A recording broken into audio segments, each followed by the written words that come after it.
हमने कभी नहीं सोचा था कि न्यू इंडिया में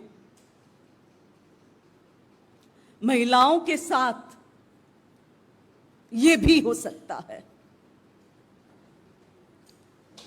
जब से कल मैंने ये वीडियो देखा है, उसके बाद मैंने जब भी अपने आंखों बंद किया है, उन बेटियों का तस्वीर मेरे सामने आता है, जैसे कि वो रो रहे हैं, जैसे कि वो गिड़गिड़ा रहे हैं कि बचाओ हमें, बचाओ हमें।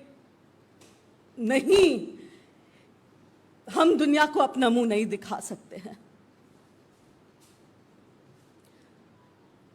150 करीब मौतें हुए मणिपुर में। 65,000 पीपल होमलेस हो चुके हैं। ऐसे कई घटनाएं हुई होगी जहां पे महिलाओं के साथ ऐसे बदसलूकी किया गया है। बदसलूकी तो एक बहुत छोटा शब्द है। एक महिला के पूरे, आपने उनके आत्मा को चीर दिया, आपने उनके लिए कुछ नहीं छोड़ा। जिस तरीके से हमारी मणिपुर की ये बहनें पिछले 78 डेज से, 78 दिनों से मणिपुर में कहीं अपने आबरू बचाने में लगी है, कहीं अपने जान बचाने में लगी है, कहीं अपने परिवारों को बचाने लगी है।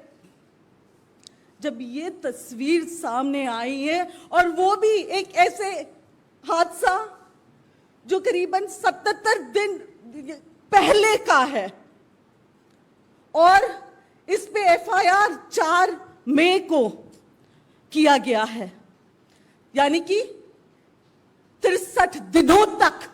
दुख की बात है कि देश के मंत्रियों के पास ये खबर तक नहीं थी, और कल स्मृति ईरानी ट्वीट करती है कि उन्होंने सीएम से बात की है। अरे शर्म आनी चाहिए। इनमें से कोई अगर मंत्री की बेटियां होती, कल कोई भी हो सकता है, आप या मैं हो सकती हूं। सोचिए हमारे परिवारों पे क्या बीतेगा अगर इसी तरीके से हमारे कपड़े निकाले जाए, और अगर इसी तरीके से हमें नंगा परेड कराया जाए। ये कोई बात कोई पार्टी विशेष या किसी, ये बात महिलाओं की है। देश की, मुझे पूरा विश्वास है, देश की हर वो महिला जिसने ये वीडियो देखा है और जो राजनीति से उठती है, वो ये कहेगी कि ये जो भी हुआ इन बहनों के साथ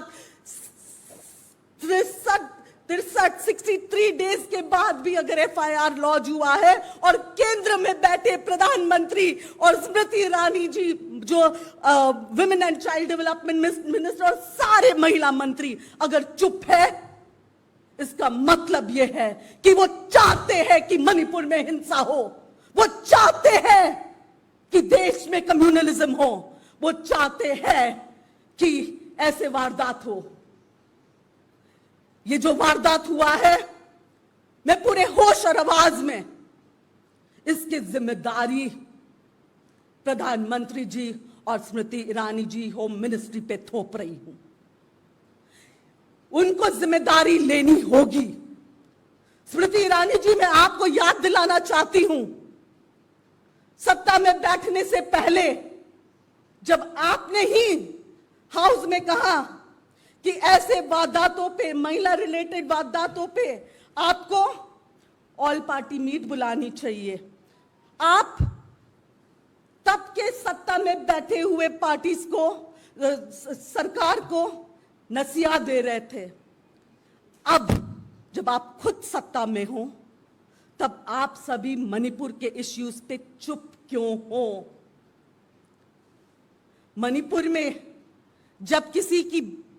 जब हमारी देश की बेटियां, क्योंकि मणिपुर की बेटी कोई मणिपुर की बेटी नहीं है, वो पूरे देश की बेटियां हैं। आज देश की महिलाएं कहती है कि मणिपुर की बेटियां हमारी बहनें हैं, उन पे आप चुप क्यों हो? इतनी राजनीति क्यों हो रही है?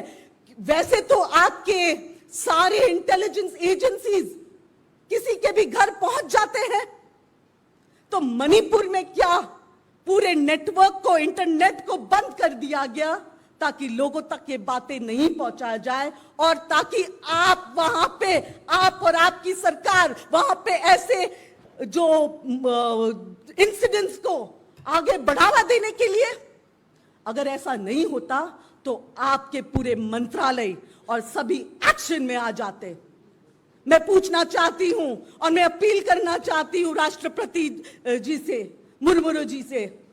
राष्ट्रपति जी, आप खुद एक महिला हो, आप खुद एक ट्राइबल हो, इस बात पे आपकी चुप्पी शोभा नहीं देती है। कृपया करके मणिपुर में प्रेसिडेंट्स रूल लगवा दीजिए। अगर आप चाहते हो तो प्रेसिडेंट्स रूल आप लगवा के मणिपुर की बेटियां, मणिपुर की हालत सुधारी जा सकती है। दोबारा मैं यही कहूंगी कि मणिपुर के मुद्दे पे इंडिया चुप नहीं बैठेगी। Manipur means India. India will stand for Manipur. और हर वो बहन जिसने कल ये वीडियो देखा है और जिसकी रूह कांप उठी है, हर वो माँ, मैं अपील करती हूं देश के पुरुष भाइयों से, आपका जन्म भी एक माँ के थ्रू हुआ है, आपके घर भी माँ बेटियां है, बीवी, भगवान न करे ऐसे हरकत आप में से या हम में से किसी के परिवार के इंसान के साथ हो। जिम्मेदार हम सब रहेंगे। उठिए पॉलिटिक्स से ऊपर और मणिपुर की बेटियां, देश की बेटियां के लिए एक आवाज बने।